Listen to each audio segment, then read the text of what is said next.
This is a lecture from Open Tuition. To benefit from the lecture, you should download the free lecture notes from opentuition.com. So this chapter goes through and adds in an additional complication that you could see with regards to your group's question in question number 1. What we're looking at now is changes in group structure, whereby your changes in group structure are going to go through and follow 2 potential scenarios. Because what we've seen previously, whenever we've bought shares within either a subsidiary or bought shares within an associate, we've gone from having 0 shares up to enough shares to give us control or enough shares to give us influence. Okay. What we're going to go through and look at now is whereby you have a step acquisition. So instead of going from a 0% holding straight up to, if you like, having control, we're going to acquire shares in stages. Okay. So that will take us through all the various stages in terms of our holdings, and we want to know how to account for the changes within our holding. Okay. Conversely, something totally new, because we have dealt with, if you like, a little bit of acquisitions previously, when we've just bought a subsidiary and had 0 and gained control. But the whole step disposal is then different. Okay, it's something totally new. We are now selling shares. So we had control, and maybe we begin to sell our shares to the point whereby maybe we ultimately lose control of the subsidiary. And what we need to go through and do there is we need to begin to look at how to deal with those changes in ownership. Okay, so what we've got there is the way in which I'd look at it is I'd look at it in terms of a line that determines our percentage holding. If you want, think about it as a number of steps. Okay, and imagine we have 100 steps, and each one step represents 1% ownership.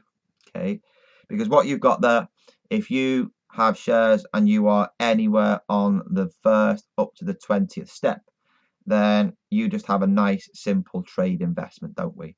And for simplicity, we'll just say that's measured at cost. Okay, it could be fair value through profit or loss, it could be fair value through other comprehensive income, but let's not confuse it, shall we? Okay, you just have an investment that's carried at cost. That is the accounting treatment, isn't it? If it's different, fair value through profit or losses, gains and losses go to profit or loss. If it's through OCI, gains and losses go to OCI. If, however, we then are somewhere on the 20 to the 50th step, we own between 20 and 50% of that entity.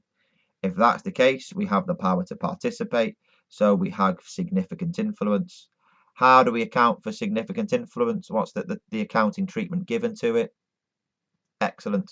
We equity account, don't we? Okay. Then what we have is if we own greater than 50%, we no longer have the power to participate or that right to be heard. We have the power to direct the activities, don't we? If we have the power to direct the activities, then we have control.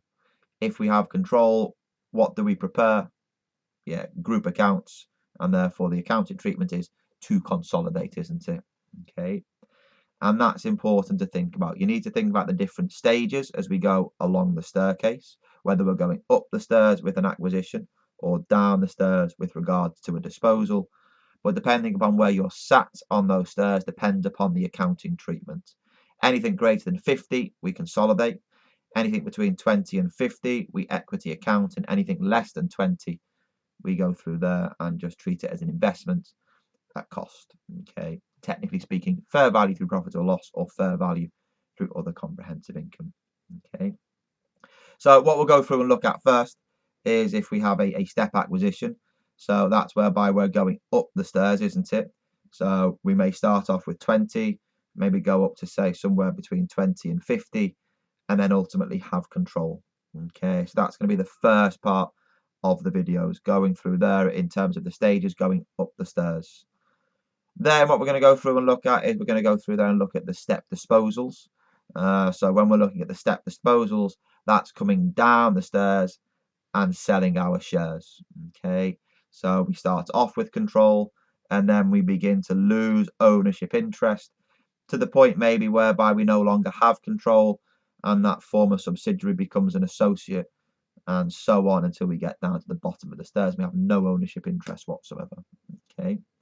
The key bit right the way throughout is whether we're going up the stairs or whether we're going down the stairs is to think about that 50th step. That 50th step is vitally, vitally, vitally important because that's where the big changes arise, isn't it? When we go through there and go up the stairs and go through the 50th step, imagine there's a door, okay? Yeah, and you've got the key to the door and you go through that door. You are now into the realms of consolidation. Previously, we did not consolidate. Now we do consolidate. And if we consolidate, things take on a whole different meaning, don't they? We need to add across the assets, the liabilities, the income, the expense. We need to calculate goodwill. We need to calculate non-controlling interest. We need to calculate group retained earnings and take account of all of those fancy accounting adjustments, to take account of the single entity concept and the fact that now we're preparing group accounts based on substance as opposed to their legal form. Wow, there's a lot that goes on, isn't there, as we pass through that 50th step on the door. Okay, it will happen within the exam. Once you've gone through the door, it doesn't matter really whether you keep on going up and up the stairs, does it? Your percentage ownership changes. You know, maybe you had 60 and you now have 70. We still consolidate. So we just need to deal with that changes in the percentage that we own and what the changes in the percentage that the non-controlling interest own. Okay. Similarly, if you're coming down the stairs, we were previously in that realm of consolidation, weren't we? So we prepared the group accounts. If we go down the stairs and pass through that door, or sometimes it's referred to as an accounting boundary because it's the boundary whereby the accounting treatment changes significantly, then now as we go down the stairs and through the door that way, we now no longer consolidate, do we? So we need to get rid of all of the assets and liabilities of the subsidiary. That means getting rid of not just the assets and liabilities, but the goodwill, the non-controlling interest. So there's all of a sudden, as we're no longer consolidating, there's going to be a lot that's happening in terms of, if you like, deconsolidating. And when we dispose of something, we usually expect some form of profit or loss on disposal, don't we? But when we're looking at the profit or loss on disposal, we were a group of companies and now we are no longer a group of companies. So when we're looking at the disposal, we're first of all going to have to look at it from the substance perspective, i.e. we are disposing of a subsidiary. And then we'll also need to look at it from the legal perspective, in that legally we're just disposing of shares. We're just disposing of an individual asset. Okay, so we're going to have to work out the gains and the losses on disposal there. So there's quite a bit to cover. So it's a pretty chunky session. I personally think it's probably one of the more difficult aspects when you get it within an exam question, just because there's so much that's going on within the group structure at the start. So do spend a little bit of time thinking about changes in group structure. If you look at the past exam questions, it tends to be the one that is the more regularly examined. Okay, it could form the full part of the group's aspect in a group question, or it could just form a small part. Okay, so even if you had, say, complex group structures, dare I say it, you could have some change in group structure, albeit a very small part. Okay, but that's just going too far. What I just want you to think about now is your 100 steps, where that accounting boundary is on the 50th step, and how the accounting treatment changes as you go up the stairs and you go down the stairs. Because what we're going to go through and start off with next is we're going to go through there and begin to look at your step acquisitions.